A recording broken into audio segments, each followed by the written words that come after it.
is where more than 90 farmers were detained on Wednesday night. That was at the logistics ends of the complex. We have to remember that this is huge. It's 234 hectares here at Rungis. But those that were arrested or detained, rather, were members of the Lot-et-Garonne delegation who've come from that department, which is in the southwest of France. They've been very determined to reach the capital, as we saw on Wednesday.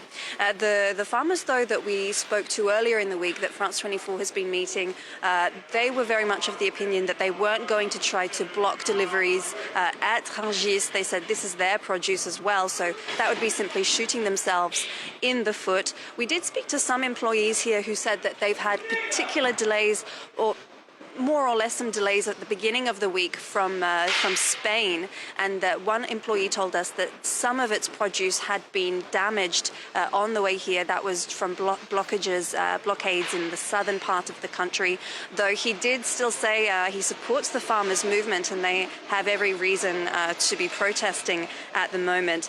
But the idea more for the farmers that we spoke to earlier were that the closer they get to Rungis, the more pressure they put on the government, as this is a symbolic hub. There are still about 100 blockades in the whole of the country at the moment. This movement continues this Thursday.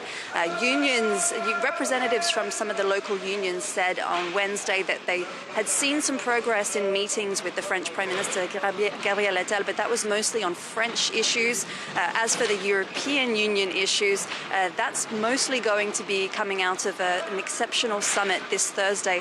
The subject of the summit is Ukraine, but we're expecting officials to talk about this crisis on the sidelines, particularly between a meeting with Emmanuel Macron and the EU Commission President Ursula von der Leyen on issues such as imports of cheaper produce from Ukraine, on like grain and poultry, that have been driving down prices for producers here in France.